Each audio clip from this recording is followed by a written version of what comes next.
Good morning, folks. We open today with a TRMM simulated flyby of Tropical Storm Ingrid in the Gulf. Derived from water vapor and rainfall, the storm indeed spans the Gulf, Caribbean, and across Mexico.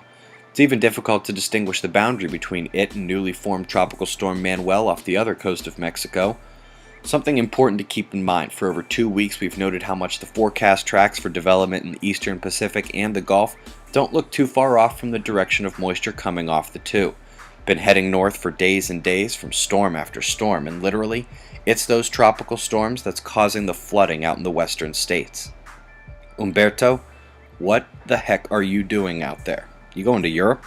Despite all the proceeding, I am most worried about Japan today. The storm will not miss and is quite powerful. Not far west of that, Shanghai had to shut down its metro in a red alert storm. That's their highest alert and the first of 2013. Sticking here for a Sakurajima update, they've just broken their ash eruption height record, washing dust off their local towns. Meanwhile, they're being straight abandoned near the Ubinas volcano in Peru, where a state of emergency was declared. Gas masks are now required nearby, and the waterways have been acidified to poison. An oil spill is expected to kill thousands of fish in Hawaii, and unfortunately the same is likely true of a spill in New Jersey. Folks, if you didn't catch the afternoon update yesterday, this is one awesome article. Gears of Nature. They're used to synchronize back leg liftoff jumps for certain insects. They were able to film it in motion, actually. Today's top news story comes from Hubble, and yes, it's pretty.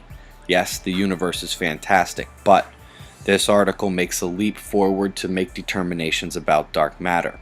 Those alleged gravitational scaffolding upon which galaxies are constructed, and which this electric universe community is still waiting to be recognized as purely electromagnetic, and far less exotic than their math and imagination requires.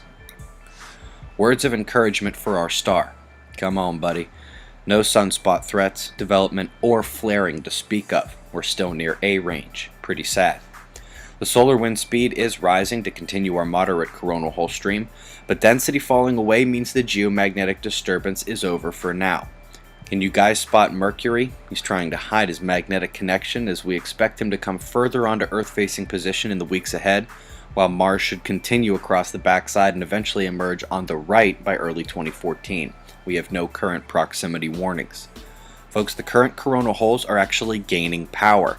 The Earth-facing bunch is still relatively weak to moderate and has matched the complete lull in quakes, but now the energy is juicing back up. That central hole is one of the weak ones, so we'll have to wait. The incomers down south are somewhat difficult to see. For more specifics, check the Carrington rotation maps on Gong, the ones with the blue umbral fields I show, and keep an eye on these filaments. Just because we don't have any solar flares doesn't mean our star has stopped erupting plasma into space. Eyes open. No fear, it's 6:30 a.m. Eastern Time, and that's the news. Be safe, everyone.